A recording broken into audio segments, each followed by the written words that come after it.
이제 말씀 듣는 시간입니다. 말씀은 신명기 6장 4절부터 9절까지 말씀 함께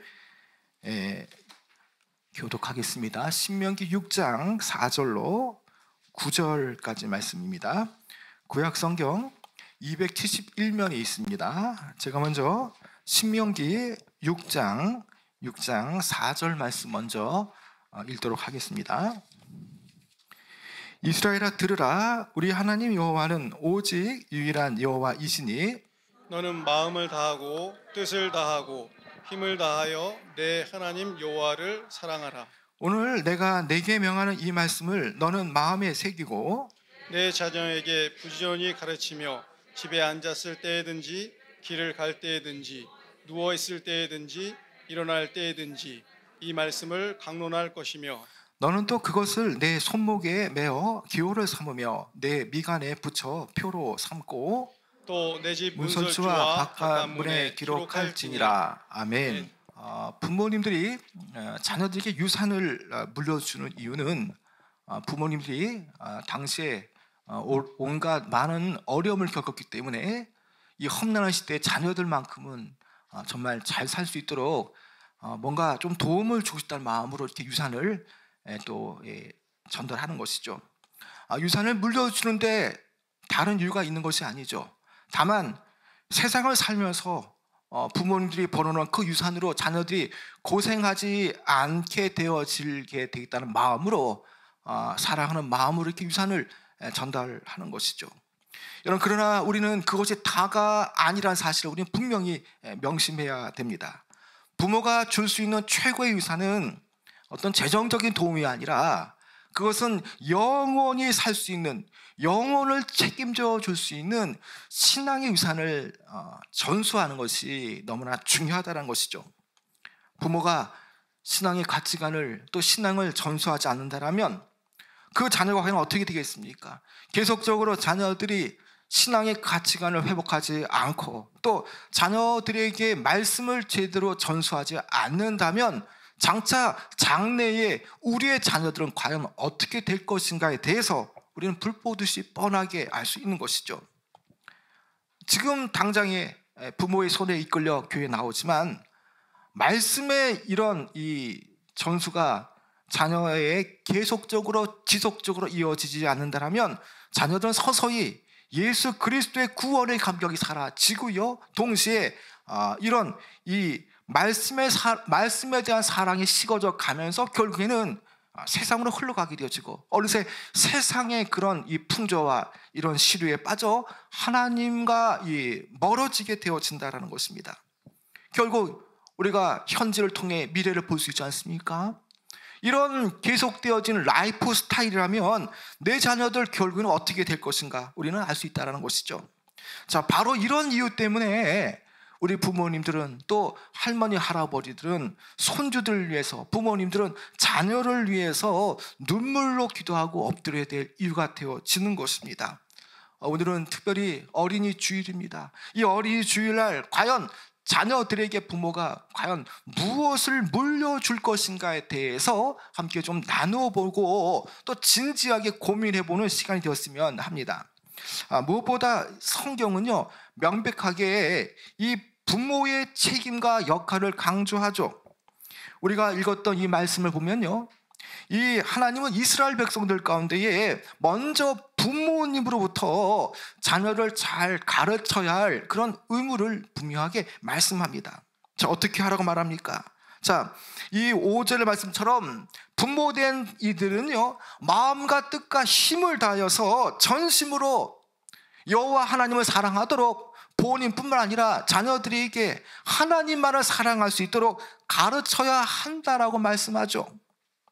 자, 그래서 먼저 성경은요, 자녀들보다 먼저 이 부모에게 대해서 지금 이렇게 부모에게 마땅히 해야 할 의무를 6절에서 말씀하고 있습니다.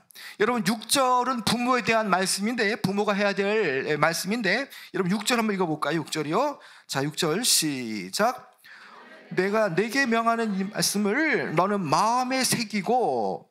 자, 여러분, 이 마음에 새겨야 될 말씀이 무엇입니까? 그것은 5절의 말씀이죠. 마음과 뜻과 힘을 다하여서 여호와 하나님만을 사랑하는 것, 이 말씀을요, 이 부모가 먼저 마음에 새기라는 겁니다. 마음에. 여기에 마음에 새기고다, 새기다라는 이 뜻의 이 의미는요, 이 원 의미는 이 돌이나 도장에 이 글과 이름을 새기듯이 하나님의 말씀을 마음에 새기라는 것이죠.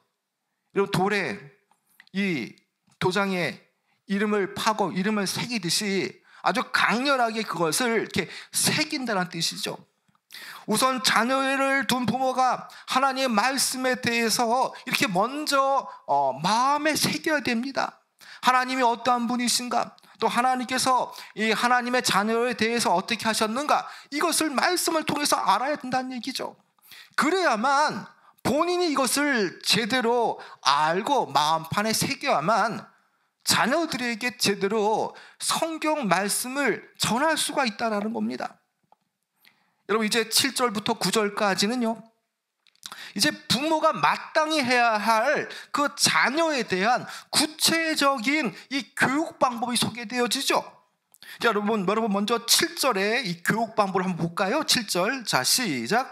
내 자녀에게 부지런히 가르치며 집에 앉았을 때든지 길을 갈 때든지 누워 있을 때든지 일어날 때든지 이 말씀을 강론할 것이며. 자, 여기에 부모는요, 가정의 자녀들에게 하나님 말씀을요 아주 부지런히 가르쳐라 라고 말하죠. 가르쳐라. 여기에 부지런히 가르치며라는 이 의미를 보면, 이 히브리적 헬라적 의미를 보면은, 이 먼저는 히브리적 의미를 보면 날카롭게 이렇게 이 예리하게 가르친다는 의미가 포함되어 있다는 것이죠. 마음에 새기는 그 말씀을 마치 아주 예리하게 반복적으로 그것을 찔러 넣는 것처럼 마음에 계속적으로 반복적으로 이것을 이 마음 안에 넣을 수 있도록 반복적으로 넣고 마음에 새기고 찔러 넣게 하는 그런 이런 열심을 말하는 겁니다. 그만큼 부지런히 가르치라는 얘기죠. 여러분, 그렇다면 부모가 이 자녀들에게 하나님 말씀을 열심히 가르쳐야 되는데, 그러면 얼마큼 이렇게 가르쳐야 됩니까? 라고 이렇게 질문할 수 있겠죠. 자, 그러면 어떻게까지도 가르쳐야 됩니까? 그것은요, 자녀가 듣기 싫더라도요 계속적으로 귀가 따갑도록 반복하여 가르쳐야 됩니다. 여러분, 그 내용이 7절에 계속적으로 나오는데요. 자, 여러분, 자, 7절 다시 한번 우리가 이 내용을 생각하면서 다시 한번 또 읽어볼까요? 7절 시작. 내 자녀에게 부지런히 가르치며 집에 앉았을 때든지 길을 갈 때든지 누웠을 때든지 일어날 때든지 이 말씀을 강론할 것이며. 자, 여러분, 때와 장소와 상관없이 열심히 자녀들을 말씀으로 가르치라고 하지 않습니까? 집에 앉았을 때든지 길을 나갈 때든지 또 누울 때든지 일어날 때든지 밖에 나가든지 계속적으로 하나님 말씀을 가르쳐야 된다라고 말하지 않습니까? 이것은 즉 성경 말씀을 아주 부모가 자녀들에게 힘써서 가르쳐야 된다라고 말하는 것이죠. 어떤 의미에서는 이 가정의 영적 선지자는 이 부모님입니다. 여러분, 선지자가 하는 일이 뭡니까? 하나님의 뜻을 미리 알려주는 것이고, 힘들고 고통받는 이런 이들에게 격려와 위로를 하는 거죠. 잘못된 길로 갈 때에는 돌아오도록 촉구하는 것, 그것이 바로 선지자 역할이라는 겁니다. 이 영적인 가정의 선지자 역할을 하는 것은 바로 부모님이고, 이 선지자의 역할을 해야 할 그런 표본 텍스트는 세상의 그런 지혜와 지식의 책이 아니라 하나님의 말씀이라는 겁니다. 그래서 자녀들이 듣기 싫더라도요 계속해서 귀가 따갑도록 반복해서 가르쳐줘야 되고요, 그런 일들이 반복되어질 때에 말씀은 살아있고 운동도 있기 때문에 그 자녀들의 마음 안에 들어가 이 주님의 뜻이 그들의 마음 안에 들어가 이제 세월을 허송하는 것이 아니라 하나님 주신 비전을 깨닫게 되어진다라는 것이죠. 여러분 또 8절에 보면요, 너는 또 그것을 내 손목에 매어 기호를 삼으며 내 미간에 붙여 표로 삼고라고까지 말씀합니다. 자, 내 손목에 매어라는 것은, 여러분 이 손목은요 손동작과 관계되어지는 신체 기관 아닙니까? 다시 말해 손목에 이 기호를 삼아라는 것은 말씀을 손목에 감듯이 모든 움직이는 환경 가운데에 또 모든 상황 속에서 말씀을 간직하고 그것을 움직이도록 생활해야 된다는 것을 말합니다. 말뿐이 아니라요, 들은 말씀을 그대로 생활화되어야 한다는 것입니다. 말씀을 삶으로 살아내야 된다는 것을 말하는 것이죠. 여러분 또 미간에 표를 붙이라는 것은 무엇입니까? 자, 하나님의 자녀로서 신분을 잊지 말고 이에 합당한 생활을 하라라고 의미한다는 것입니다. 여러분 심지어 9절 말씀 보면요, 그들이 출입하는 문설주와 바깥 문에까지도 말씀을 붙여서 기록해서 그 자녀들이 오고 가는 출입 가운데에도 말씀을 듣고 말씀을 보고 암송할 수 있도록 가르쳐 둔다라고 말하는 것입니다.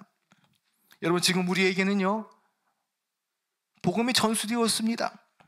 여러분 그러나 이 복음을 내 자녀들이 계속적으로 가르쳐 주지 않으면요 이 복음도 끊어지게 되어집니다. 이 끊어진 복음이 자녀들에 계속 연결되어지지 않으면 결국 자녀들은 구원받지 못하게 되어지죠. 이 얼마나 무서운 얘기입니까? 여러분 자녀들은요 부모의 계속적인 그 반복 학습을 통해서, 특별히 말씀을 통해서 반복적인 가르침을 듣게 되어질 때에 잘못된 영적인 습관에서 떠나게 되어집니다. 불순종에서 순종으로 나오게 되어지고요, 또 가다가도 잘못된 길에서 돌아올 수밖에 없다라는 것입니다.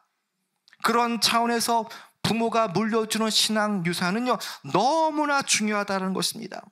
여러분 부모가 비록 교육을 못 받았을지라도요 말씀으로 가르치면 자녀들은요 정말 잘 될 수밖에 없습니다. 그러나 아무리 많은 교육을 받은 부모라 할지라도요 자녀를 신앙교육에서 떠나가게 하면 그 자녀는 잘못될 수밖에 없다라는 것입니다. 여러분 성경 속에 모든 것이 다 있습니다. 우리가 안고 있는 그 모든 숱한 문제들의 해답은 다 성경 말씀에 있습니다. 또 성경 속에 구원의 길이 있다는 것입니다. 그래서 그 성경 속에 개인과 인류의 미래가 담겨져 있기 때문에 성경 속에서 내 자녀들이 가야 할 인생길을 발견해야 한다는 것이죠. 여러분 그래서 성경을 자녀들에게 유산으로 물려줘야 하는 것입니다. 여러분 이 어린이 주일날 많은 것을 줄 수 있습니다. 그러나 여러분 정말 이 자녀들이 커가는 과정 속에서 우리가 유산으로 무언가 주려고 하는 것이 아니라 가장 중요한 것은 나를 통해서 성경 말씀을 자녀들에게 유산으로 전달하는 것이 너무나 중요하다는 것이죠.